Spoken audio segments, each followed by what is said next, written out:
Hello story lovers, welcome to జాబిలమ్మ కథలు. ఈరోజు నేను చెప్పబోయే కథ కళ్యాణి. రమేష్, సుజాత ప్రేమ వివాహం చేసుకున్నారు. ఇద్దరు ఎంతో ఆనందంగా వారికి వచ్చిన సంపాదనతో జీవించేవారు. ఇలా ఉండగా సుజాత కడుపుతూ ఉంటుంది. రమేష్ కూలీ పనులకు వెళ్ళేవాడు. ఒక మంచి రోజు సుజాత ఒక ఆడపిల్ల పుడుతుంది. చిన్నప్పటి నుంచి ఆ అమ్మాయిని ఎంతో అల్లారుముద్దుగా పెంచుకుంటారు. ఒకరోజు రమేష్ వాళ్ళ కూతురైన కళ్యాణి వెంట పెట్టుకుని సంతకెళ్తాడు. అదే సమయంలో దురదృష్టవశాత్తు గ్యాస్ పేలి సుజాత చనిపోతుంది. రమేష్, కళ్యాణి కన్నీరు మున్నీరుగా ఏడుస్తారు. రమేష్ అసలు మనిషే కాలేకపోతాడు. ఇదిలా ఉండగా రమేష్ మేనమామ నుంచి టెలిగ్రామ్ వచ్చి హడావుడిగా బయలుదేరి మావయ్య వాళ్ళ ఊరు వెళ్తాడు. రమేష్ చిన్నతనంలోనే తల్లిదండ్రులు చనిపోయారు. అప్పటి నుంచి మేనమామ తన సొంత కొడుకులాగా చూసుకుంటాడు.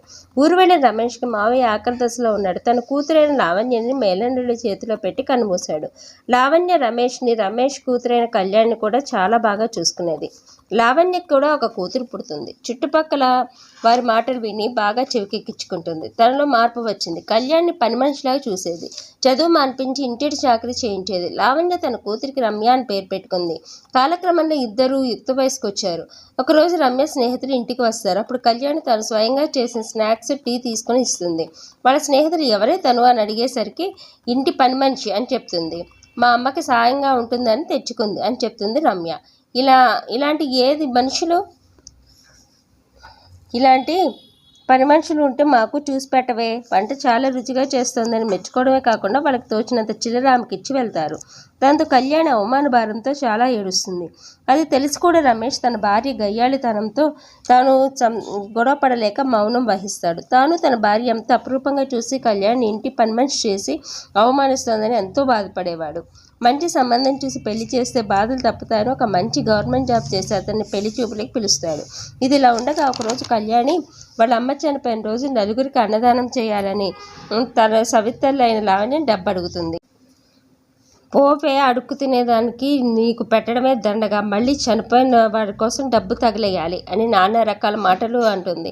అదే సమయంలో కావాలని రమ్య వచ్చి ఫ్రెండ్స్తో పిక్నిక్ వెళ్తున్నాను, డబ్బులు కావాలని కళ్యాణి ముందే డబ్బు తీసుకొని స్టైల్గా వెళ్ళిపోతుంది.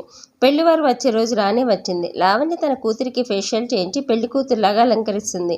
రమేష్ పెళ్లి చూపులు కళ్యాణికి అని చెప్తుంటే దాని ముఖానికి ఇంత మంచి సంబంధం అవసరం లేదు అని చెప్తుంది. తండ్రి చెప్పడంతో కళ్యాణి బీరువా నుంచి వాళ్ళ అమ్మ చీర తీసి కట్టుకొని రెడీ అవుతుంది. పెళ్లివారు రానే వస్తారు. అబ్బాయి చామంచాయ ఒక మోస్తరుగా ఉంటాడు, కానీ గవర్నమెంట్ ఆఫీసులో పెద్ద పోస్టులో ఉన్నాడు. సొంత ఇల్లు, కారు అన్నీ ఉన్నాయి. ఆ అబ్బాయి ఒక్కసారి రమ్యని, కళ్యాణిని చూసి రమేష్ వైపు తిరిగాడు. రమేష్ కళ్యాణి వైపు చూస్తూ, ఈ అమ్మాయి అండి పెళ్లి కూతురు అని చెప్పినా పట్టించుకోకుండా, క్షమించండి రమేష్ గారు, నాకు రమ్య చాలా నచ్చింది. పెళ్ళి అంటూ చేసుకుంటే తనే చేసుకుంటాను. ఈ అమ్మాయి నల్లగా ఉంది, అంత బాలేదు అని ముఖానే చెప్తాడు. ఇన్నిసార్లు అవమానం జరిగిన కళ్యాణి దీన్ని భరిస్తుందా? అవమానం తట్టుకోలేక ఆత్మహత్య చేసుకోవాలని నిర్ణయించుకుంటుందా? మీకు మా కథలు నచ్చితే లైక్ చేయండి, షేర్ చేయండి, సబ్స్క్రైబ్ చేసుకొని నాకు సపోర్ట్ చేయండి. పార్ట్ 2 కోసం వెయిట్ చేయండి. ఉంటానండి.